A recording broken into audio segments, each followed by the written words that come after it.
Now, the greatest radio shows of all time. Suspense. The Shadow Node. Washington calling David Harding, counter-spy. Classic radio theater. The Great Gildersleeve. Fibber McGee and Molly. Dragnet. Gunsmoke. The Lone Ranger. Now, step back into a time machine with your host, Wyatt Cox. Good evening, friends of the Inner Sanctum. Well, Jello, again, an episode of the Jack Benny program. This episode, Jack is in New York City, going back to May 19th, 1946, and Jack, of course, staying at his favorite hotel, the Acme Plaza. The Jack Benny program.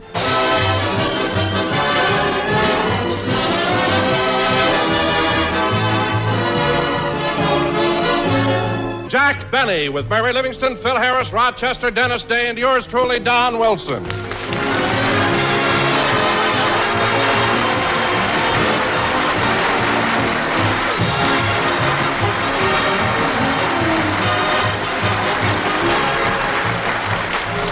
From New York City, that body of land that was purchased from the Indians for $24, we bring you a man who could have gotten it for $22.50. And here he is, Jack Benny.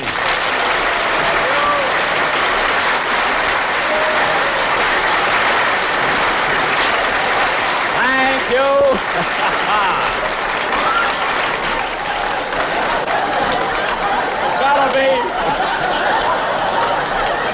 It's gotta be hard to work and look at that face over there.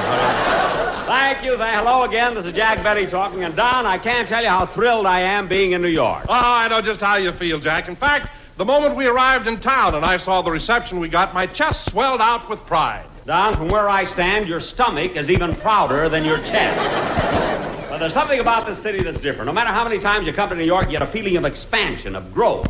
The trees look taller. The buildings look taller. Even the mayor looks taller.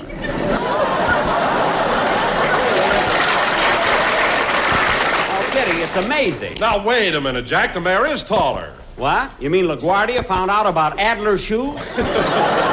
No, Jack, no. LaGuardia isn't mayor anymore. New York has a new one now. Oh, really? No, O'Dwyer. Don! Oh, wait a minute. Let's not steal jokes from Danny Kaye. You know, I've got 4 writers. Oh, really? No O'Para, no Balzer, O'Tackaberry, and no Guzzler. Now, where were we? Well, I was just telling you that O'Dwyer is a lot taller than LaGuardia. Well, maybe he is, Don, but after he chases fire engines for 12 years, his legs will be worn down, too, believe me. So you never can tell... Oh, hello, Mary. Hello, Jack. Hello, everybody.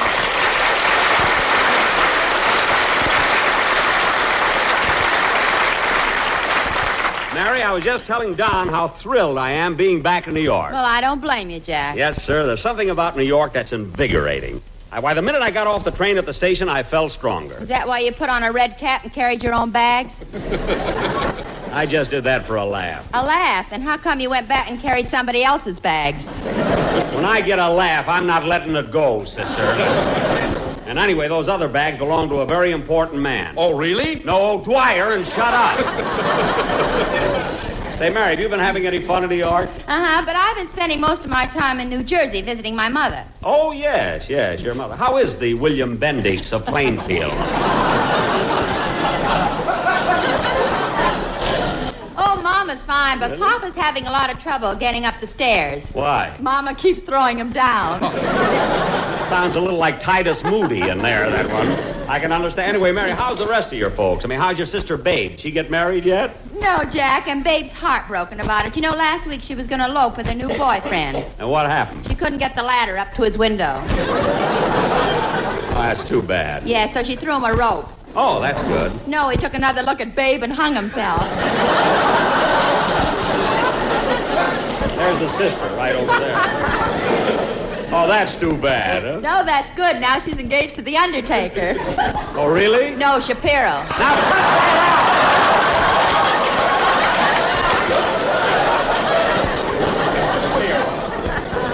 I merely asked you how your folks are. You make a whole mishmash out of it. Yes, and the people who tune in late didn't mishmash. Oh. Every time we come to New York, you... Hey, Mr. Benny, I'd like to have you meet a friend of mine. Oh, hello, Dennis. Hello.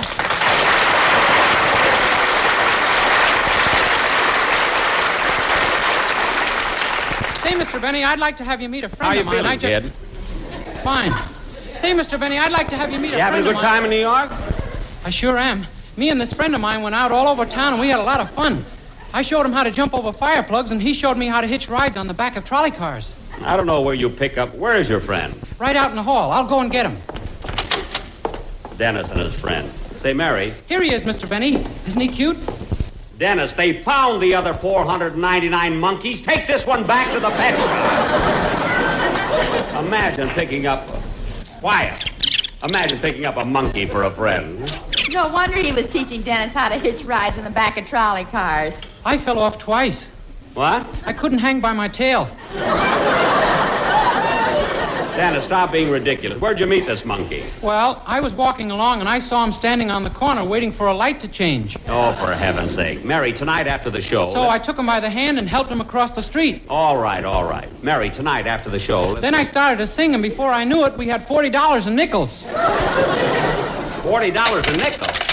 Jack, stop taking that monkey. I'm just trying to take him out of the upper brackets. He is kind of cute. Come here, monkey. Hoochie-coochie-goo. Hoochie-goo. Oh, look, it jumped up on me. Dennis, quick, get the monkey off Jack's shoulder. No, he's all right. Well, at least move his tail. You look like Jerry Colonna. Jerry Colonna? What's the matter? You crazy or something? Dennis!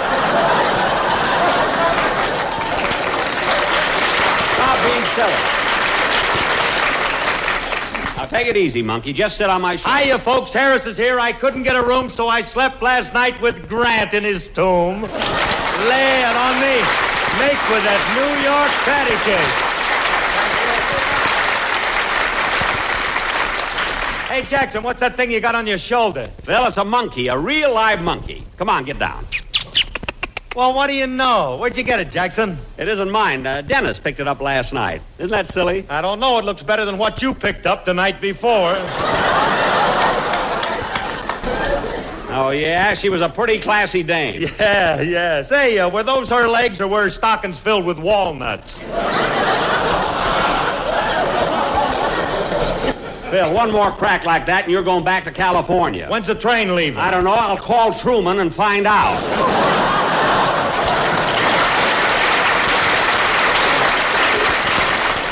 So watch it. Say, Phil, have you seen any shows since we got to town? Yeah, Livy, I saw Are You With It? Are You With It? That's the show that two of Jack's writers wrote. I saw it 12 times. 12 times? Jack's got the candy concession there. Lemonade. I'm down to my last sugar stamp, too. Oh, well. What other shows have you seen, Mr. Benny? Call Me Mister. I did. Call Me Mister is the name of a show. What happened to Are You With It? Nothing. Dennis, you're getting dumber every day. Take last week with the quiz kids. Such confidence. You came to me and said, don't worry, Mr. Benny. I'll pull you through to ultimate victory. That's right, Dennis, and we ought to thank Mary. She's the one that pulled us through to ultimate. Bill, that's ultimate victory. Ultimate is an adjective. Why not? Bill, if I thought for a minute that this monkey could lead an orchestra, I know who would go back to the pet shop. Now, come on, Dennis, let's have your song, will you?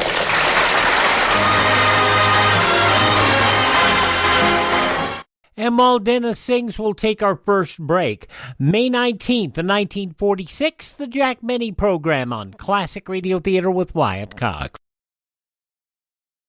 Okay, Dennis's song is done. We can get back to the show. Jack Benny, May 19th, 1946, from New York City. That was We'll Gather Lilacs, sung by Dennis Day, accompanied by Phil Harris's orchestra, which was conducted by Dennis Day's friend who used his tail for a baton. And very good. And now, you're welcome. And now, folks... If my mother knew I was doing this, she'd kill me.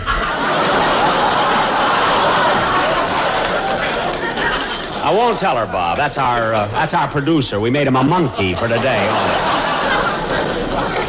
Very few producers can be monkeys, you know. And now, folks, for our feature attraction tonight. Oh, Don, would you mind answering the phone? Oh, certainly not. Hello, this is Don Wilson talking for Jack Benny, the star of the RGL program. LSMFT. Yes, sir, you bet. What? Oh, I'm sorry. You have the wrong number. Don, the next time you answer the phone, ask who it is first. Then, tell them all about our seatbelts and everything, And now, folks... Oh, darn it. Come in. Telegram for Jack Benny. That's my writer. He's from Brooklyn. Everybody works on the show. Take it, Mary. Here you are, boy. Here's a tip for you. Oh, boy, a glass of lemonade. You'll suffer. You wrote that joke yourself.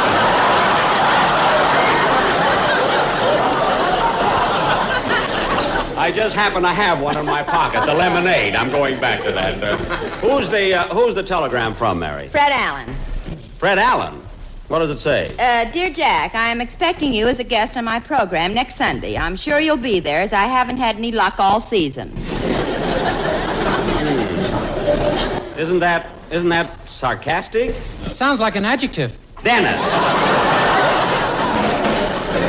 But imagine the nerve of Allen after he came over to my hotel and pleaded with me, begged me, even offered me money to be a guest on his show. Then he sends a wire like this. Jack, do you mean that Allen came to your hotel and begged you to be on his program? Oh, Don, I don't even want to discuss. I'll tell you what happened, Don. Mary, please. I happened to be over at Jack's hotel, the Acme Plaza. 500 rooms, 3 baths. Mary. And I thought nylon lines were long. Now, Mary.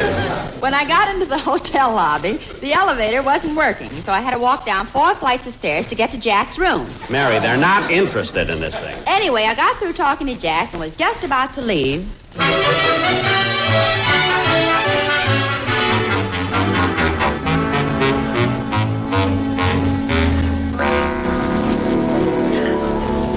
Jack, what'd you want me to come by your room for? Well, we're going home next week, Mary, and I want to take something back for my girlfriend, Gladys Zabisco. What would you suggest? Well, why don't you get her a nice beaver coat? No. That's too expensive. Well, how about a nice sealskin coat? No, that's a little too expensive, too. Why don't you just get her a rowboat and a harpoon and let her do her own shopping? I did that once. She got seasick. I'll tell you what, Mary, just pick out anything you like. You'll know what to get. No jewelry or furs. I know. Goodbye. All right, so long. Be careful going up the stairs.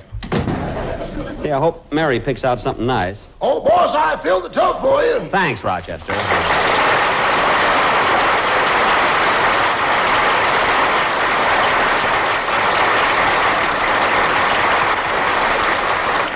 Rochester, have you got everything ready for my bath? Yes, sir. Towel, soap, talcum powder, bath mat, bath robe, bath salts, and your 2 little celluloid ducks. Fine. And Rochester, I didn't think it was a bit funny last Saturday night when you put tacks in the bottom of the bathtub. Those were bath salts. They hadn't disintegrated yet. Disintegrated? That's a verb. Oh. Well, they were sharp as an adjective. Well, I think I'll go in for my bath now. See you later. Doggone, this hotel room sure is a mess. That was some party the boss threw last night. Coca-Cola flew like wine. I've never seen the boss so merry. He slapped his sponsor on the back so hard he swallowed his arrogance. Now she that is.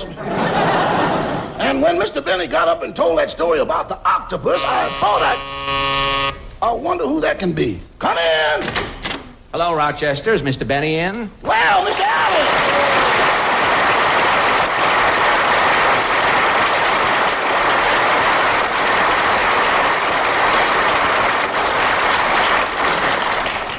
Come right in, Mr. Allen. Mr. Benny's taking a bath. He'll be out in a few minutes. Well, I'll wait for him. How is Mr. Benny feeling, I hope? Pretty good. That is, considering the big party he threw last night. Mr. Benny threw a party? Gad, the atomic bomb, and now this. What was Gromiko's reaction, Rochester? Tell me, was the party a success? Yeah, what a soiree. There was sandwiches, music, and dancing. Well, it's a soiree. That's a conjunction, isn't it? Well, it sounds as though everybody had a good time. Yeah, Mr. Benny enjoyed himself so much he said next time he might invite girls. Oh, it was a stag party. Up until 11 o'clock, then the night maids came on. Well, that's Benny, the chambermaid's pin-up boy.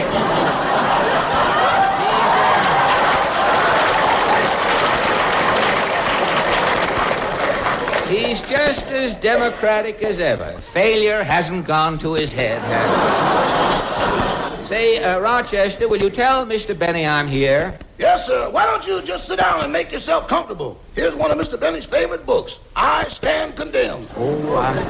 That's the story about the man who goes to the electric chair and leaves 3 lovely children, cream, cheese, and bagel. I hear Lindy selected it as the book of the month. They give you a smoked herring for a bookmark. With the quarter size, they give you an anchovy bookmark. Well, Rochester, I'm through ad-libbing. You can tell Mr. Benny to come out now. Oh, he'll come out just as soon as he can think of something funny to say. Well, I can't wait that long. Tell him to come out in pantomime, if you will. Yes, sir. Oh, boss, you got company. Who is it? You'll be sorry. I'll be out in a minute. Rochester, what are you... Well, Fred Allen. Hello, Jack. I was just taking a bath. Well, that's good, Jack. I think everyone should have a hobby.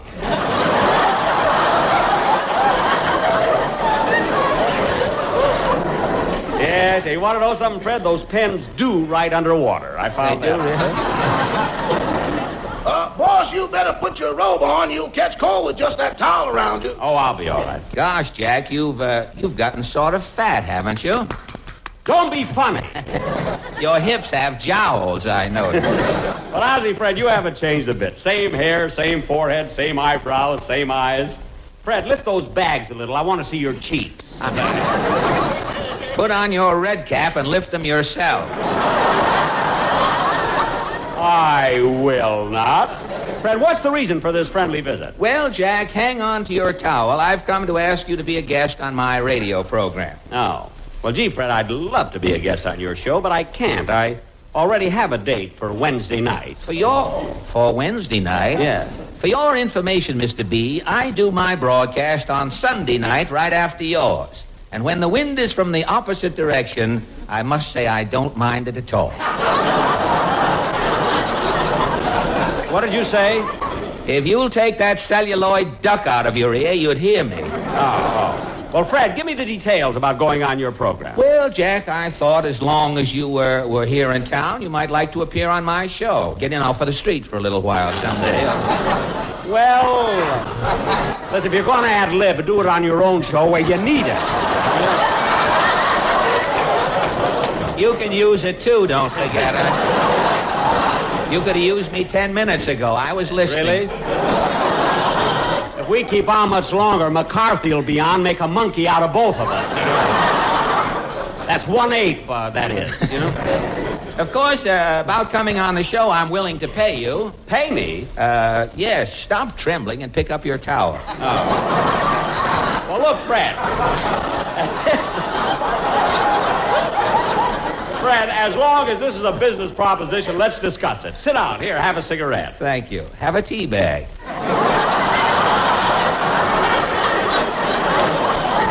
Oh, boy, my favorite brand. Now, Fred, just what makes you think I'd consider appearing on your program? Well, I saw your ad in the Hobo News. My ad? Yes, the ad that read, "Now in town, Jack Benny. Available for theatrical dates, guest star appearances, and for 2 shillings will meet English brides at the dock if husbands are detained. Must receive portal-to-portal pay." Oh, that ad? That was just put in the papers as a gag by my press agent. That gag killed him in Chicago and paid Mr. Benny's fare to New York. Rochester, I didn't know you were still here. In a one-room suite, where else could I be? Well, Mr. Allen and I are having a private conversation. Now, Fred, let's get back to business. Well, Jack, I'm stuck. I had another guest for next week, but she couldn't make it. Who was this other guest? The one Said and he only... who still hasn't had a joke on the whole program. You're reading the wrong lines, a straight line? My guest is the one and only Marcella Crudney. Marcella Crudney? Yes. You haven't heard of her? She's with the New York Yankees. You see, the Yankees have a pitcher whose specialty is the spitball. On hot summer days when the pitcher might run dry, Marcella stands by. Oh, her! Yes, her. But she was suspended for spraying an umpire. Marcella was at work, a zephyr came up, and need I say more? Anyway, Jack, when Marcella couldn't make it, I tried to get John Charles Fido, the singing dog. But he had laryngitis. I see, so you finally got down to me. Down is right. Can you tell they're such good friends? May 19th, 1946, Jack Benny on Classic Radio Theater with Wyatt Cox. The conclusion follows these messages from your favorite radio station.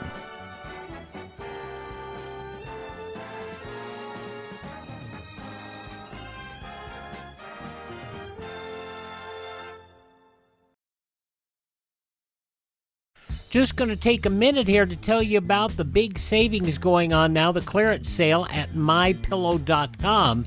And you know, I've talked about how in my office I have a pair of my slippers, and they're really comfortable, and they're on clearance right now.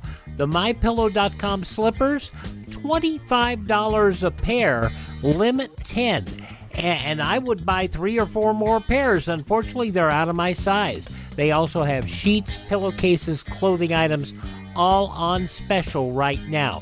Go to mypillow.com, click on the clearance tab at the top of the page, use my promo code Wyatt, or call 1-800-928-4715. Limited sizes remaining in the MyPillow slippers, limited colors on other items. mypillow.com, clearance tab, promo code Wyatt, 1-800-928-4715.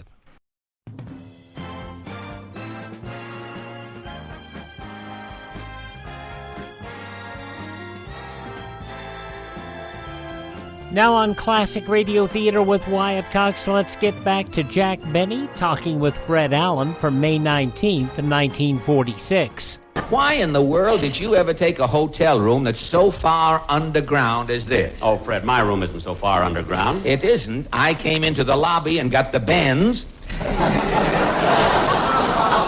And then I kept walking downstairs until I was stopped by John L. Lewis. Mr. Lewis put a lamp on my head and said it's okay for 2 weeks.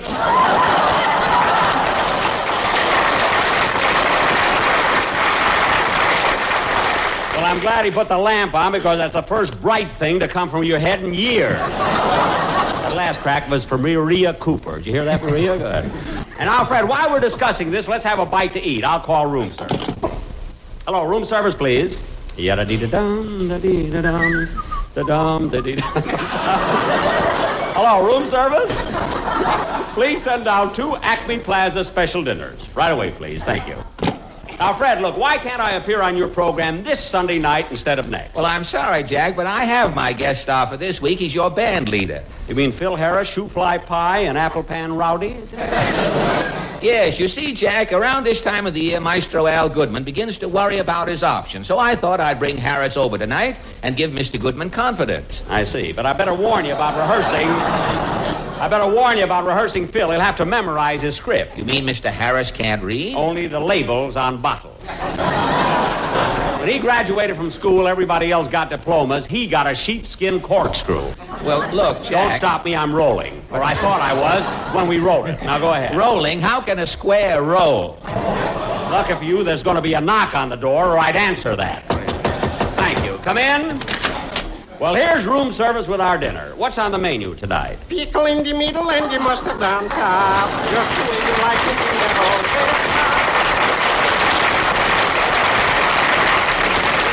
good old hot dog. Yes, Coney Island crepe Suzette. 2 hot dogs, please. Purple puppies coming up. Would you like them Senator Claghorn style? Senator Claghorn style? What's that? They keep repeating on you.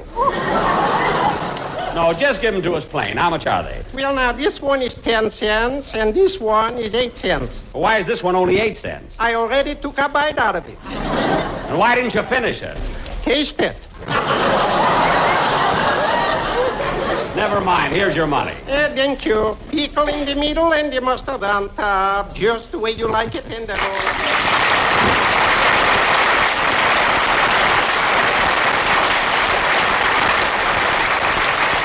Well, Fred, here's your hot dog. Thank you. It was nice of you to keep the 8-cent one for yourself.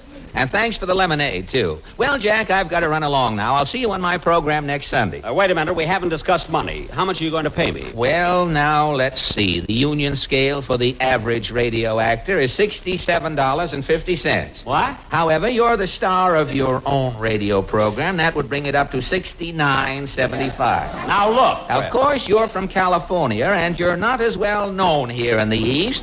That brings it down to $68. Wait a minute. You've forgotten I'm in picture. Oh, yes. That brings it down to $47.60. Now, Fred. We'll have to hire 3 people to start your applause. I'll furnish them. And the guy that yells, "You'll be sorry," gets $15. Now, Fred, I'm not going... You better think fast, Benny. That singing dog just had pups, and I can get a quartet of Cocker Spaniels for nothing. Okay, I'll take it. I'll be on your program next week. Not so loud. I don't want to lose my listeners. You lost the line already, so we don't lose your listeners. Why, you delicatessen Taranti, you've got less listeners than the Siamese twins with one of them out of town. What are you talking about? I've got more listeners than you have hair in your bureau drawer. Why, you nasal nitwit, I wouldn't work on your program if it was the last... $25, take it or leave it. What time is rehearsal? 2 o'clock Sunday, and goodbye.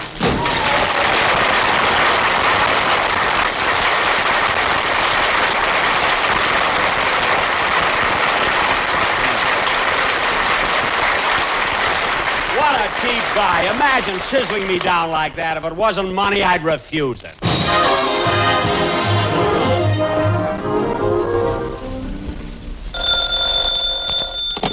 Hello? Say, boss, will you need me during the evenings next week? I don't think so. Why? I got a chance to do a little extra work at the Zanzibar nightclub starting Tuesday. Oh, the Zanzibar. You signed that contract, huh? Uh-huh. Did you speak to them like I told you to? Yeah, but I'm sorry, boss. They want me to work alone. Oh. Well, we'll be down to see you. Goodbye. Goodbye. Good night, folks. This is NBC, the National Broadcasting Company. Yep, talked themselves right to the end. Almost got cut off. May 19th, 1946, Jack Benny. By the way, if you don't listen to our news segment sometimes, the John L. Lewis reference is in reference to the threatened mine strike. So there you go. Classic Radio Theater with Wyatt Cox. We continue with Claudia next. As promised, the Coca-Cola sponsored soap opera Claudia. This episode was originally broadcast May 19th, 1948, and don't you know, there's always problems driving a car. Your Coca-Cola bottler presents Claudia, based on the famous play and novels by Rose Franken. Brought to you transcribed Monday through Friday by your friendly neighbor who bottles Coca-Cola. Relax, and while you're listening, refresh yourself. Have a Coke. And now, Claudia. La la la la la la la la la. Why are you so gay, Mama? Why not? A good reason why not. Oh, I wish Mr. Paradiso would hurry and get here. Contractors can be so slow, especially if anything needs fixing. He'll be here any moment now. Mama, you've been saying that for the last 2 hours. Claudia, it's not such an emergency. It isn't. The back porch sagging like an old sock. It's already almost time to meet David at the station. That late? Just tonight, when it'd be easier to stay home, we're driving out to dinner. You could stay here. There's a steak in the icebox. Nope, David's been planning this for you, and we can't disappoint him. What? Anyway, I love driving way out in the country. Why is it, I wonder, that every time you talk David into leaving the car at home, life gets complicated? Come on, Mama, let's go out into the driveway. Maybe that'll lure Mr. Paradiso faster. Mistaken idea, but I'll try anything. Oh, listen, take your pocketbook, so as soon as Mr. Paradiso gets here, we can fly off to the station. I knew we'd end up flying. Oh, poor David. The one part of the house he didn't think needed immediate fixing up was the back porch. Well, maybe it's not too serious. With a house, anything wrong is serious. And with your budget, anything that costs any more is tragic. Oh, how right you are. Hello, Rooster. Sweet, isn't he, Mama? Adorable. Is that Mr. Paradiso? Hello there! Hello, Mr. Paradiso. Came as fast as I could get away. Hate to think of your coming slow. Hello, Mr. Paradiso. Oh, hello, Mrs. Brown. Good to see you up here. It's good to be here. Now, let me see. Excuse the cold. You said the back porch gave way. Let's have a look at it. How did it happen? Any extra weight? Mama was going down the back stairs, Mr. Paradiso. Don't you dare blame it on me, Claudia. And they gave way. That's all. Come now, Mrs. Norton. Your mother looks like a very light-stepping woman. Oh, it's not Mama's fault. Completely. Well, we'll have a look at it. There it is, the left corner. Oh, sagging is right. The whole porch looks as if it were going to sit down. It is going to sit down. What's the matter with it? Well, I have a good idea, but I'd better pull away this lattice work and give it the once-over from the inside. You're going underneath? Is it safe? It better be, because here I go. Stand back, Claudia. Nothing's going to happen to me, Mama. Oh, David's going to be so disappointed. He so hoped we wouldn't have to touch this side of the house. Well, Mr. Paradiso, what do you see? Yeah, just what I thought. What do you think? Yeah, that's just what it is. Oh, this is just like going to the dentist. I was afraid of that. Of what? Of exactly what's happened. The corner post and the columns are rotted through, so they collapse. Oh, no. Yeah, and the joists don't look any too healthy either. Oh, dear. Claudia, you look as if you understood. Don't be silly. I'm not the wife of an architect for nothing. I've absorbed. What about the studs, Mr. Paradiso? You've absorbed, and I'm impressed. Shh. Go on, Mr. Paradiso. Well, Mrs. Norton, we're going to have to tear down the whole back porch and start brand new. Oh. Lay a new foundation, put in new column Well, that's posts. a major operation. It is indeed. Oh, poor David. Every time he comes back home, his dream is a little more of a nightmare. David. Say, Mama, we've got to get to the station. Mr. Paradiso, can we just leave the porch sag overnight? Well, I'd rather not. I think we ought to keep it jacked up till we tear it down. You mean jacked up with a jack? Well, that, of course, is the best and simplest thing to use if you've an extra one around. You can have the one out of our car. You have two? For heaven's sakes, why do we need two? Well, you have 4 tires on a car. Very funny. Oh, look, we've got to hurry. I'll give you our jack, Mr. Paradiso. Claudia, you know David has told you never to take the jack out of the car. This is an emergency. Our house is teetering. Besides, we're not going to need it. Well, how can you be so sure, Mrs. Norton? We had a flat tire last week, just a few weeks ago. So I don't expect we'll need another for quite a while. Do you? Well, that sort of prediction is not in my line, Mrs. Norton, but the odds would be with you. Then that settles it. We'd better hurry, too, Mama. Just help yourself to the jack, Mr. Paradiso. Mama and I have to meet David at the train. I hope he isn't going to be too upset. Oh, I hate to have to tell him about the porch.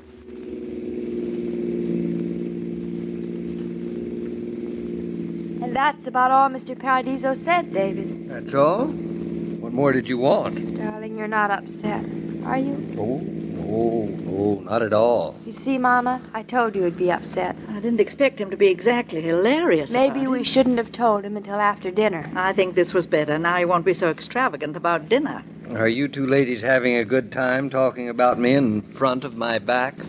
Wonderful. Aren't we, Mama? Well, you can stop worrying right now, whether I'm upset or not. I've got a new philosophy. Tell me, I could use some. From now on, I'm going to expect the worst. Anything better than that is going to be a pleasant surprise. And I'm never going to be upset again. How's that? Trouble is, there never is a pleasant surprise. You two are just a couple of gloomy gussies. Let's talk about something pleasant. Mama's right. Where are you taking us for dinner, Gus? To a very pleasant little inn I used to drop in on when I was a carefree young lad. Quite a few miles out into the country toward Danbury. In the middle of nowhere? Sounds awfully pleasant. I'm starved. Doesn't the air smell wonderful? Smells of air. Nice and fresh and sweet. Take a deep breath, Mama. If you allowed me to sit in the back seat, I might be able to. Don't tell me you'd rather breathe than be sociable with us. It's a hard choice, isn't it? The woman has a salty wit. Hasn't she, though? Oh, David, look at that poor man there by the side of the road. He has a flat tire. Yeah. Well, it won't take him long to fix. All the same, it's no fun. There are other things that I prefer to do besides fixing a flat tire, but it's really no great calamity. No. How do you like this back road I'm bringing you on? Oh, it's beautiful, isn't it? Wonderful to have a car. And chauffeur. Chauffeur? And such a chauffeur. Evening like this makes up for everything, including the sagging porch. An open car, sunset, driving my family out to dinner. I like being part of your family, David. Nice to have you as part of our family, Mrs. Brown. Me too. Oh, David, life is so perfect. When people let it be. Let us let it. Always. Roll, roll, roll your car. Come on, Mother. You're both fools. Nice fools, but fools. Roll, roll, roll your car gently down the road. Roll your car gently down the road. Roll your car gently down the merrily, road. merrily, merrily, merrily.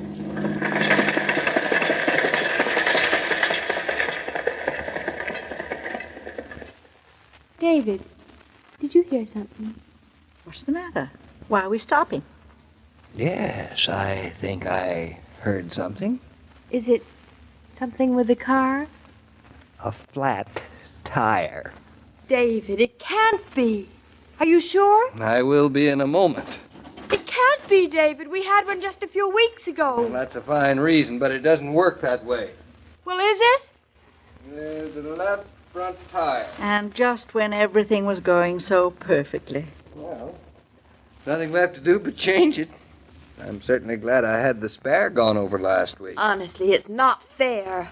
A flat tire and a sagging porch all in the same... Mama, what'll we do with the jacks under the porch? Too late now to remember. You better tell David. Here, Mother.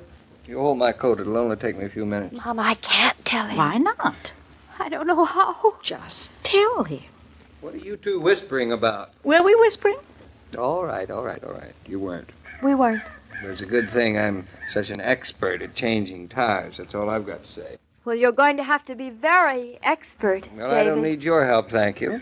It's much easier to do it alone. I think you might need someone to hold up the front of the car, though.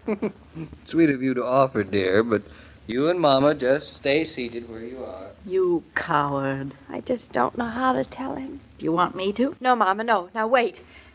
Oh, poor David. He's going to be so terribly disappointed. That is hardly the word to describe how he'll feel. But you would lend the jack to Mr. Parrott. It's awfully easy to say that now that it's wrong. You might as well tell your husband before he tells you. He's finding out. Mama, it's your fault. Why did you let me? Why did I? Well, you didn't stop me. Oh, here he comes. I can't find the jack. You can't? Oh, that's queer, isn't it? Did you put it inside the car here, Doc? Me? No. That's not where I put it. I remember seeing it just yesterday. I saw it today, just this afternoon. Mama, if you I'm only trying to help. Say, now, what's going on here? Go on, Claudia. The worst he can do is to wring your neck. Well, I don't see why you're blaming me. It wasn't my fault the back porch had to sag. The back porch? And we had a flat tire just 3 weeks ago. You know we did, David. Go on now. Tell me everything. David, listen, lightning is not supposed to strike twice in the same place or in the same day. Is it? Claudia, are you trying to tell me? Yes, David? That you took the jack out of the car? David, the back porch was sagging. And the jack is holding up the back porch. Is that it? Oh, darling, you're so bright. How'd you guess? Now, don't try flattery, please. Didn't I?